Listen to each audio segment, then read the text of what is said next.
Hermanos queridos, dos palabras sobresalen en las lecturas de hoy. Una es la palabra conversión. Nunca debemos olvidar que cuando Jesús inició su predicación, su ministerio público, la primera invitación que él hizo fue la que hemos escuchado acá: volver a Dios, convertirse. Esa palabra es importante. Hay otra palabra que también es clave y que también está en el Evangelio, y es la palabra vocación. Conversión y vocación. Aunque de alguna manera la conversión ya es una vocación, porque la conversión sucede por el poder del amor de Dios que nos llama interiormente. Conversión y vocación. ¿Qué significa la conversión? Pues volvamos un poco a la palabra que aparece en el texto original. Los evangelios fueron escritos en lengua griega. Y la invitación que Cristo hace, en griego se dice metanoeite. Metanoia quiere decir cambiar la mentalidad. En griego la mente se dice nous, y metanoia quiere decir el cambio de la mente, cambio de mentalidad. Entre nosotros hay una palabra que a veces se utiliza. Se dice, mire, usted tiene que cambiar el chip, porque pues existe esta pieza pequeña en los celulares, en las tabletas, en los computadores, que son los chips. Y cambiar el chip es como cambiar la manera de ver las cosas, darle otro enfoque, entenderlo de otro modo. Eso es lo que significa la conversión. La conversión es ante todo un cambio de mentalidad, de tal manera que aquello que movía mi vida ya no lo va a mover, y aquello que tal vez era muy poco importante para mí, ahora resulta que se convierte en muy importante. En la Biblia aparece la historia de muchas personas que se convirtieron, y también en la historia de la humanidad, en la historia de la iglesia, tenemos una cantidad de gente que tuvo una conversión. Yo creo que es bueno recordar a un par de personas que tuvieron una gran conversión y que son como un modelo para nosotros, aunque vivieron hace muchos siglos. Uno de ellos que tuvo una gran conversión fue San Francisco de Asís, uno de los santos más conocidos de nuestra Iglesia Católica. San Francisco de Asís era un joven bastante alegre, sumamente social, de muy buena posición económica, una de esas personas que vive un poco como en la tónica de la fiesta, la reunión, pasarla bien. Para él no era tan importante la religión, la oración, esa clase de cosas le parecían seguramente aburridas, o como para otras personas, tal vez para los viejitos que se dediquen a rezar. Yo me dedicaré a divertirme, yo me dedicaré a pasarla bien. Ese era San Francisco. Y San Francisco de Asís tuvo una conversión muy grande. Por ejemplo, en algún momento, dentro de ese proceso, porque fue un proceso, en algún momento de su proceso, él entró en una capillita que se conserva todavía allá en Italia, cerca de Asís. Es la población de él, por eso se llama Francisco de Asís. Él entró en esa capillita y había una imagen ahí de Cristo. Esa capilla estaba dedicada a un santo de la antigüedad llamado Damián, y por eso llamamos a ese Cristo el Cristo de San Damián. Y Francisco sintió que ese Cristo le hablaba a él. Esta es una característica de la conversión. Es como sentir que no es un tema de que mi papá me dijo, que el cura me dijo, o que un amigo me dijo, que una amiga me invitó. La auténtica conversión siempre se siente como un llamado de Él, como una palabra de Él, del Señor. En el caso de Francisco, esa palabra que él sintió fue: Francisco, repara mi iglesia. Y él no le entendió mucho a esa voz, no le entendió mucho. Pero como esa capillita de San Damián estaba casi en ruinas, entonces a él le pareció pues bonito empezar a conseguir piedras y cemento, argamasa, que era lo que se utilizaba en aquella época, como para hacer de albañil y como para empezar a reparar esa iglesia, esa capilla que estaba cayéndose.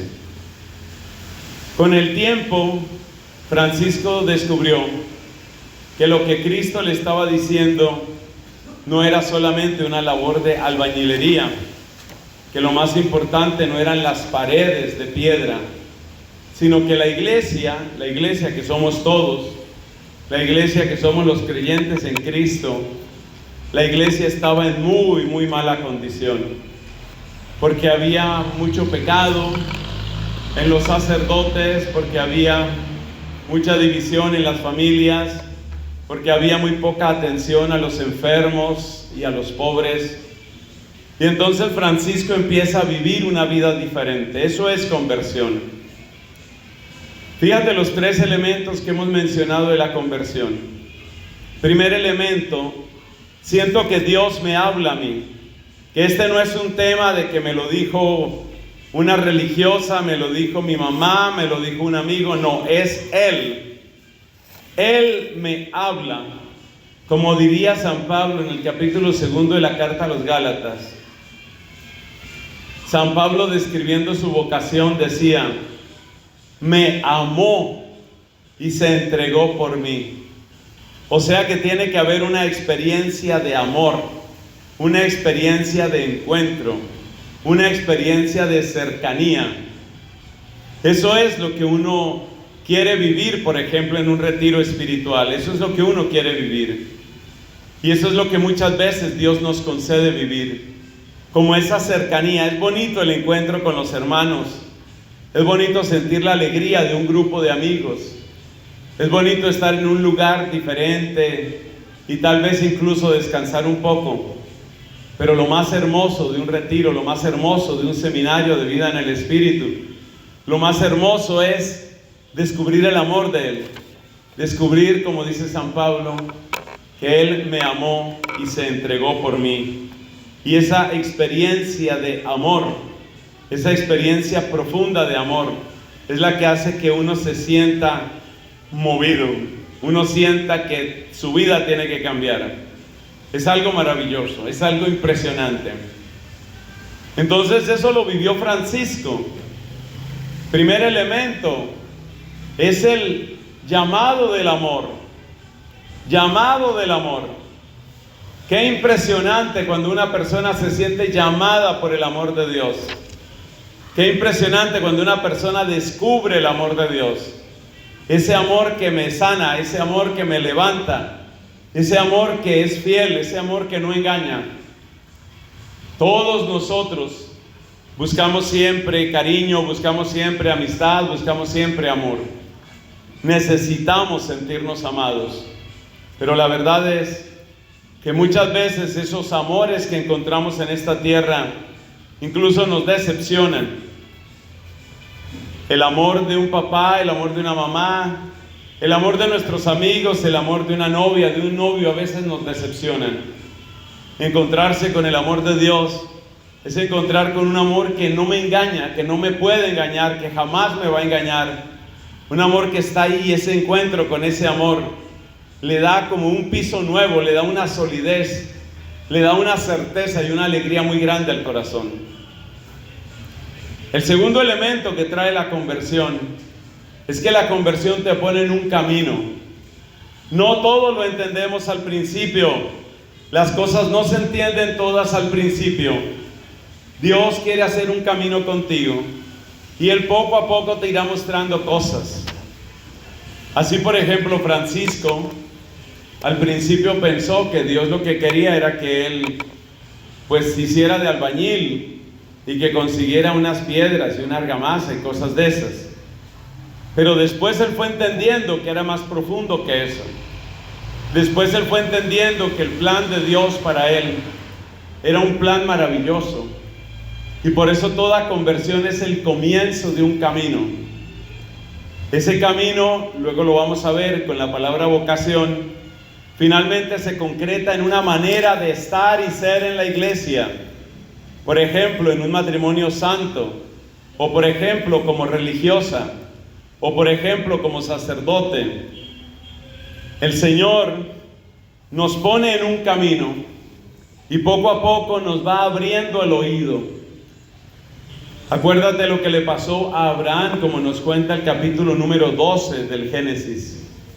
Cómo Abraham recibió un llamado de Dios y entonces Dios le dijo: ponte en camino a la tierra que yo te voy a mostrar.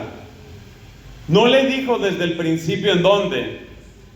En esa época no existía Google Maps. Y no le dijo: mira, es en este punto, es aquí. Lo puso a caminar. Lo puso a caminar en la fe. Lo puso a caminar en la obediencia. Lo puso a caminar. La conversión te pone a caminar. Pero es muy importante que la conversión realmente se refleje en un cambio de nuestras costumbres. Porque si nuestra vida no tiene ese cambio de costumbres, seguiremos presos. Seguiremos encadenados. Cristo dijo una cosa muy cierta: el que comete pecado es esclavo del pecado. Y por eso es muy importante en la conversión que nosotros tengamos una claridad sobre las cosas que tienen que ser distintas en nuestra vida. Hay cosas que no se pueden seguir repitiendo en nuestra vida. Si te estaba atrapando un vicio, por ejemplo el alcohol, hay que romper con eso en el nombre de Cristo. Yo te invito a que hoy tú mires a la cara a ese asqueroso vicio, el alcohol, la pornografía, la droga, la mentira, el chisme, la envidia, lo que sea. Míralo a la cara y dile: en el nombre de Cristo, tú sales de mi vida. Yo rompo contigo hoy. La conversión supone una ruptura. Yo rompo contigo hoy. Yo quiero vivir con Cristo y para Cristo.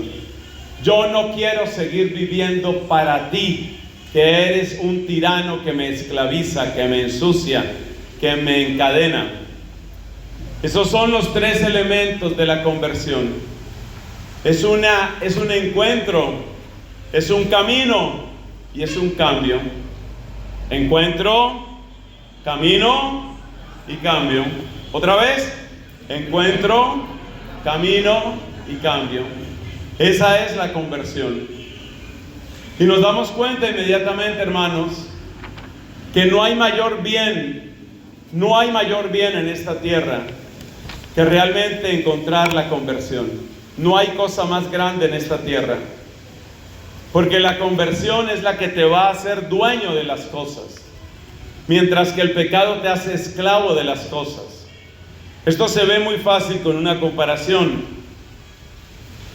Para muchos de nosotros, recibir dinero es una buena noticia. Pero piensa, por ejemplo, como tengo yo algunos amigos que están luchando con el vicio del juego. Es algo que está creciendo hoy con el tema de tantos casinos y esto. Entonces piensa una persona que tiene el vicio del juego. A esas personas se les llama técnicamente ludópata. Una persona que tiene el vicio del juego, que no sale de los casinos. Si tú le das a esa persona 100 millones de pesos, esa persona en un fin de semana, en 2 fines de semana, los ha perdido. No le sirvieron esos pesos, esos millones no le sirvieron. Los regalos se desperdician en las almas sin conversión, hermanos, repito esa frase. Los regalos se desperdician en las almas sin conversión. En cambio, cuando una persona ha tenido una conversión, sabe aprovechar las oportunidades de dinero, oportunidades de trabajo, oportunidades de amistad. Yo me acuerdo de un señor que conocí en la calle, uno de estos personajes que a veces llamamos homeless o sin techo, un habitante de la calle, y nos pusimos a hablar. Resulta que este hombre sabía hablar bien 2 idiomas, casi 3. Hablaba muy bien el español, el inglés y sabía mucho francés. Había hecho su trabajo y había hecho su maestría, una cosa impresionante. Pero a él se lo fue tragando el vicio de la droga. Y él me contaba, más o menos con la cara tranquila, me contaba, con su rostro tranquilo, me contaba todo lo que había perdido. Finalmente la familia tuvo que sacarlo de la casa porque lo único que él hacía en la casa era robar.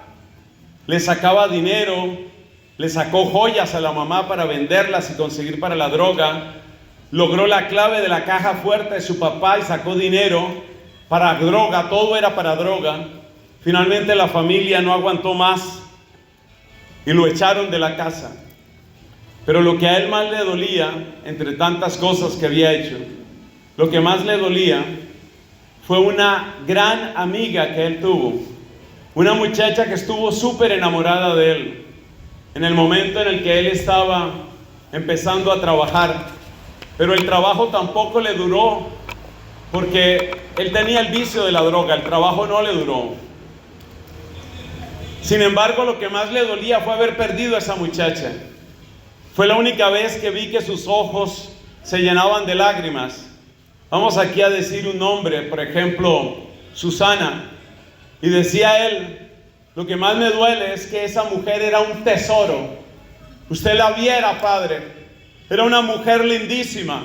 Era una mujer muy buena, muy inteligente y me amaba. Pero yo la perdí, padre, yo la perdí. Yo la perdí, padre, por la maldita droga. Yo la perdí, Señor. Impresionante se transformó este hombre, porque se daba cuenta que había perdido grandes tesoros, su familia, su trabajo, su salud. Cuando estamos en pecado, ningún regalo nos aprovecha. Aprendas esa frase, por favor. Para el que está en pecado, ningún regalo le aprovecha. Para el que está en pecado, ningún regalo le aprovecha, porque todo lo desperdicia. Porque todo lo terminará entregando en el altar de ese ídolo, que será el juego, que será la droga, que será el sexo, que será lo que sea. Todo lo pierde ahí, pierde la salud. Porque los ídolos siempre se alimentan de nosotros. El ídolo se traga tu vida, se traga tu dinero, se traga tu salud. Y en el caso de ese hombre, la mejor persona que le llegó a la vida fue esa preciosa chica, que aquí decimos que se llamaba Susana. Lo mejor que le llegó a la vida fue Susana. Y Susana trató de luchar por él, y trató de llevarlo a una clínica, y trató de que él cambiara. Pero finalmente Susana se dio cuenta que para él era más importante la droga que tenerla a ella. Y aunque ella insistió y lo esperó muchísimos meses, y aunque ella gastó todas sus fuerzas, le rogó, lloró, finalmente se dio cuenta que no había nada que hacer, y ella se apartó para siempre de ese hombre que tal vez sigue todavía en las calles tratando de conseguir unos centavos para seguirse drogando. Hermanos, ningún regalo aprovecha al que está en pecado. Ningún regalo aprovecha al que está en pecado, y por eso no hay un regalo más grande que sacar a una persona del pecado. No hay regalo más grande que ese. Hace poco me contaban de un conocido. Ese señor yo no lo conocí personalmente, pero sí era conocido de unos amigos. Y este hombre se dedicó a hacer dinero, primero lícitamente. Hacía su dinero honradamente, pero después, como le gustaba tanto la plata, empezó a hacer contratos torcidos y empezó a conseguir dinero como fuera. Licitaciones con trampa, contratos torcidos, malos manejos, mejor dicho, se metió en una cantidad de cosas sucias. Pero lo que les quiero contar no son los delitos que este hombre cometió, sino que como él estaba obsesionado con la plata, realmente desde que se despertaba hasta que se dormía, parece que no pensaba en otra cosa sino en hacer más dinero. De vez en cuando le remordía la conciencia, porque él tenía muy abandonada a la esposa y tenía muy abandonadas las hijas. Él no tuvo hijos, tenía muy abandonadas a las hijas. Nunca tenía tiempo para un domingo en familia, porque el domingo es el día en que se despeja tal negocio, porque el domingo tengo que viajar a tal parte. Nunca tenía tiempo para la familia, pero de vez en cuando le remordía tanto la conciencia que entonces lo que hacía era comprarles regalos carísimos. Se aparecía, por ejemplo, allá en la casa, se aparecía con un collar finísimo que valía no sé cuántos millones de pesos, y trataba de comprar con cosas el amor de la esposa y de las hijas. Bueno, este hombre lamentablemente se ganó un cáncer. Hubiera podido vivir muchos años más, pero ustedes saben cómo es esa enfermedad. Y el tema es que cuando ya él se dio cuenta de la gravedad del asunto, que ya no podía trabajar porque el cuerpo no le daba para trabajar, entonces se dio cuenta de que le quedaban pocas semanas de vida. Y en ese momento se puso a pensar cómo había gastado su tiempo.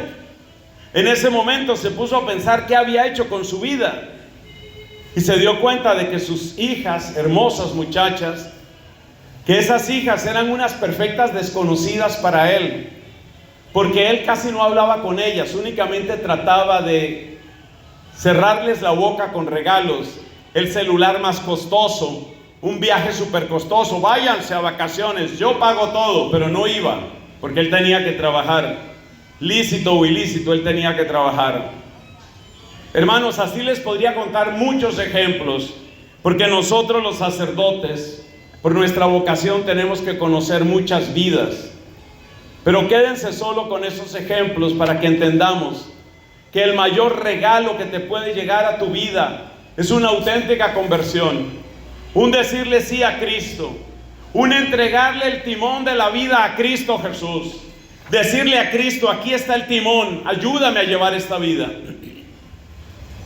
¿De qué te sirve ser una mujer bellísima si luego vas a escoger al peor esposo porque tu corazón tiene una brújula torcida, porque tus codicias, tu superficialidad, tu vanidad no te deja escoger a un buen hombre? ¿De qué te sirve ser bonita? ¿De qué te sirve ser exitoso si luego tu dinero va a quedar simplemente en cualquier vicio o en tu propio egoísmo? Por eso, mis hermanos, tenemos que apreciar lo que es el regalo de la conversión. Y si tengo que agregar una palabra más, te voy a decir que el regalo de regalos en la conversión es la profunda paz. Es la paz increíble.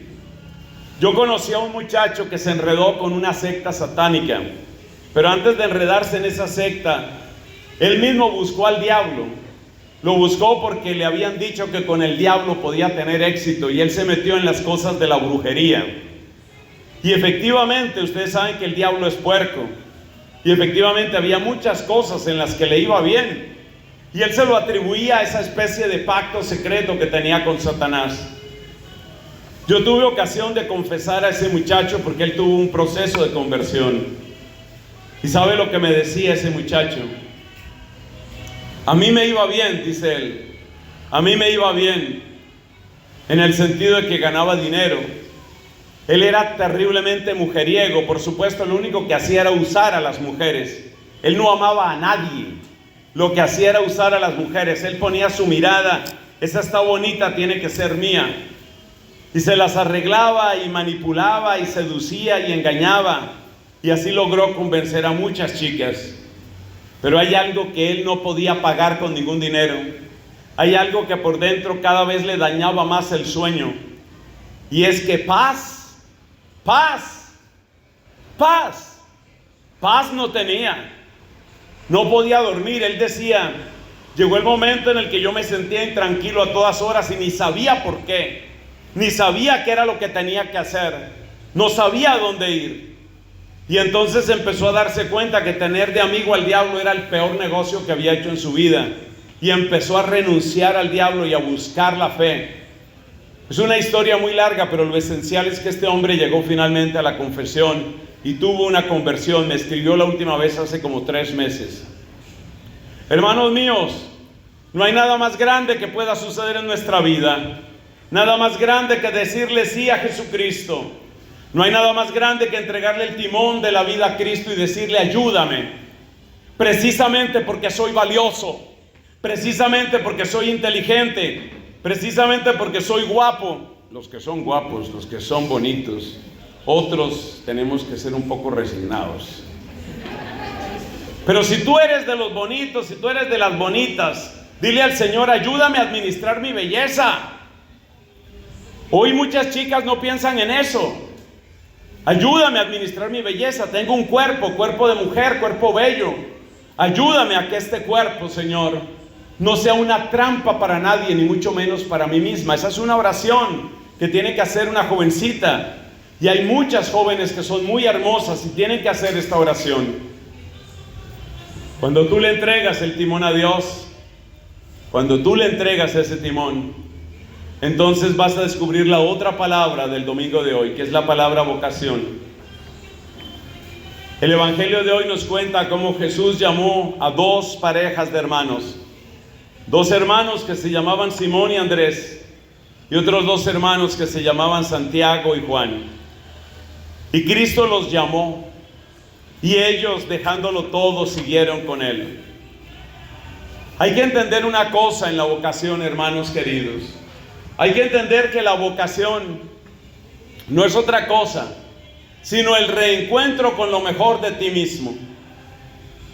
La vocación no es algo impuesto. La vocación no es algo que viene de fuera. La vocación es algo que brota de dentro y que a la vez se expresa afuera. O sea que está afuera y adentro. Suena raro, pero vamos a ver. Denme unos minutos que con la ayuda del Espíritu Santo lo podemos explicar. Mira, la vocación tiene que ver con la intersección de tres grandes círculos. Lo que a ti te gusta, para lo que tú eres bueno y lo que se necesita en el mundo. Tú imagínate como en matemáticas a veces nos ponen esos círculos así con los conjuntos. Entonces yo estoy dibujando aquí con mi dedo, estoy dibujando los círculos. Hay un círculo grande que se llama lo que a ti te gusta. Hay otro círculo grande que se llama para lo que tú eres bueno. Y hay otro círculo grande que se llama lo que el mundo necesita. Y en la intersección de esos tres círculos, ahí se encuentra algo maravilloso que se llama tu vocación. Y es ahí donde tú vas a ser verdaderamente feliz. Y es ahí donde tú te vas a sentir pleno. Y es ahí donde tú vas a dar el mejor fruto. Pero ¿cuál es el problema? Esta teoría de los tres círculos, esa la dicen muchos. La dicen psicólogos y la dicen esta gente que trabaja en el coaching, que ahora es tan popular. Sí, lo de los círculos lo dice todo el mundo. Pero ¿sabes qué es lo que trae Cristo? Cristo lo que trae es una luz para que tú veas bien tus círculos. Porque tú mismo no sabes para qué eres bueno. Tú no lo sabes, tú crees que lo sabes, pero no lo sabes. Se necesita la luz de Cristo para que te ilumine lo que realmente tú quieres. Porque tú crees que sabes lo que quieres, pero en realidad tal vez no lo sabes. Y se necesita la luz de Cristo para que tú descubras cuáles son las verdaderas necesidades a las que tú puedes responder. Y entonces permítanme que en este momento les cuente un pedacito de mi vida, un pedacito mío. Este pedacito tiene que ver con mi vocación, porque no podemos leer este texto sin mencionar la vocación. Entonces les voy a contar un poquito de mi vocación. Cosas que a mí me gustaba muchísimo la ciencia y la matemática. Ese era mi primer círculo. Otro círculo para lo que yo era bueno, pues adivina, yo era muy bueno para la física, la matemática, la ciencia. Hasta ahí vamos bien. Cosas que el mundo necesita, pues el mundo necesita muchos científicos, o eso pensaba yo. Seguramente que sí, el mundo necesita muchos científicos. Entonces yo creía que había encontrado mi vocación y entonces yo estaba estudiando física pura en la Universidad Nacional de Colombia en Bogotá. Para mí la intersección de los tres círculos era esa. Lo que yo quiero, me encanta la ciencia. Para lo que soy bueno, me gustan las matemáticas, me va bien. Lo que el mundo necesita, más ciencia, más conocimiento. Pero por un milagro que hizo la Virgen María, a la que yo le debo tanto que si me pongo a hablar se me va a quebrar la voz, porque yo le debo muchísimo. O como dicen hoy los jóvenes, le debo demasiado a la Virgen María. Por un milagro de la Virgen, una semillita de vocación que yo tenía, de vocación religiosa que yo tenía, empezó a resucitar.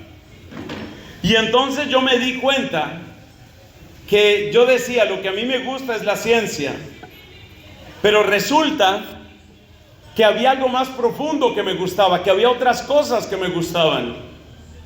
Por ejemplo, una de las cosas más hermosas que tú puedes llegar a sentir en esta tierra es sentir que una palabra tuya, que un servicio tuyo, que un apoyo tuyo, que una ayuda tuya le ha traído un bien a otra persona.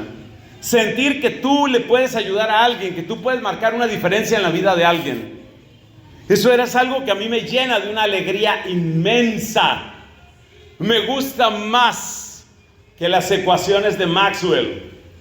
Me gusta más que la ley de la relatividad general de Einstein. Pero yo no me daba cuenta de todo lo que me gustaba eso. No me daba cuenta. Y por eso uno necesita conversión y necesita vocación. Porque solamente en contacto con el Señor uno empieza a descubrir cosas más profundas. Yo decía, soy bueno para las matemáticas. Y es cierto, yo era bueno para las matemáticas. Efectivamente, cuando se hicieron las primeras Olimpiadas de Matemáticas aquí en Colombia, pues lo voy a contar porque es para la gloria de Cristo. Yo fui el ganador de esas Olimpiadas en el año 81. Y yo fui el ganador de las Olimpiadas colombianas en el año 82. O sea que creo que sí era bueno para eso. Pero es que resulta que Cristo quería que yo fuera bueno y Cristo me ayudó para que yo fuera bueno en otras cosas. Entonces, por ejemplo, ahora yo hago algo de matemáticas como aficionado, más bien como descanso y diversión. Pero lo que yo más hago es la predicación y la enseñanza. Y soy profesor de teología en pregrado y en posgrado. Y yo no sabía, yo no podía imaginarme que yo servía para eso, pero Cristo me lo mostró. Entonces uno tiene que acercarse a Cristo y decirle, ¿para qué soy bueno, Señor? ¿Para qué soy bueno? Porque yo tal vez veo cosas, pero hay cosas que yo no veo de mí mismo. Hay cosas que yo no conozco de mí mismo. Y es verdad que el mundo necesita buenos científicos, buenos ingenieros, y yo admiro a las personas que tienen ese camino y esa vocación.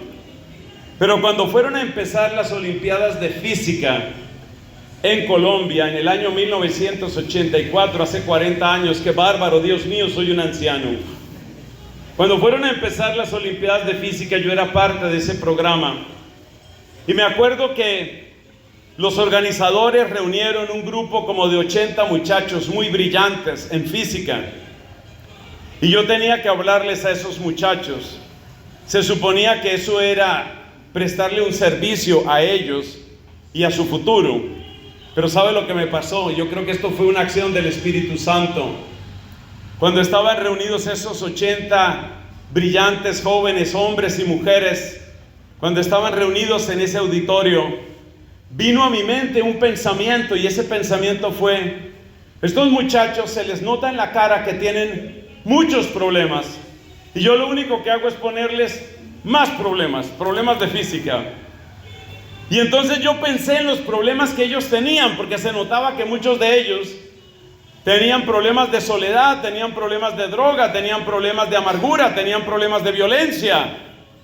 Y entonces me di cuenta, Dios me iluminó que había una necesidad en el mundo distinto de lo que yo había pensado. Entonces resumamos esta parte de la vocación. ¿Qué se necesita para encontrar la vocación de uno? Hay que dibujar 3 círculos. El círculo de lo que a mí me gusta, el círculo de para qué soy bueno y el círculo de lo que el mundo necesita. Pero si tú te quedas solamente mirando con tus ojos humanos, tal vez no vas a descubrir lo más profundo de tu vocación. Invoca al Señor. Todos podemos servirle a Dios, todos. No es que todo el mundo tenga que ser sacerdote, no es que todo el mundo tenga que ser religiosa. Pero yo te digo una cosa aquí entre paréntesis, y es que ser padre de familia hoy, no digo cuidar perros es fácil. No digo cuidar gatos es fácil. Yo digo criar hijos. Esos sí son unos valientes. Cuidar perritos no es sino andar con unas bolsitas por la calle y ya pues, se arreglan muchas cosas. Cuidar perros no es difícil, cuidar gatos no es difícil. Los que son unos héroes y merecen todos nuestros aplausos y nuestro cariño son los que crían hijos. Y créanme que criar hijos no es más fácil. Criar hijos santos, porque si no, ¿para qué los estás criando? Criar hijos santos no es más fácil que lo que nos toca a nosotros los sacerdotes o lo que le toca a una misionera en la selva. Todas las vocaciones son bellas, todas las vocaciones son santas, pero lo importante es que tú encuentres la tuya. Tú no tienes que ser como yo, ni yo tengo que ser como tú, pero tú tienes que encontrar tu vocación y tienes que encontrarla a la luz de Dios, para que Cristo te ilumine los 3 círculos. Y cuando tú veas los 3 círculos iluminados por el Señor, tú vas a decir: ahora sí comprendo. Y tú te vas a sentir pleno en lo que el Señor te está mostrando. Este año, por la misericordia de Dios, para terminar la parte autobiográfica, este año, por la misericordia de Dios, voy a cumplir 32 años de sacerdocio. Yo mismo no me lo puedo creer, 32 años de sacerdote. Pero te voy a decir una cosa: ni un solo día, desde el 27 de diciembre de 1984, cuando salí de mi casa para entrar al convento, ni mucho menos desde mi ordenación sacerdotal el 21 de marzo de 1992, ni un solo día, ni uno solo, me he arrepentido. Ni un solo día he sentido, eso es un regalo de Dios, eso no es mérito mío. Ni un solo día he sentido: ay, yo no sé, yo debería estar haciendo otras cosas, yo debería poner como un negocio, debería hacer algo. Yo no he sentido eso ni un solo día. Y no lo he sentido porque Dios me ayudó a encontrar mi vocación.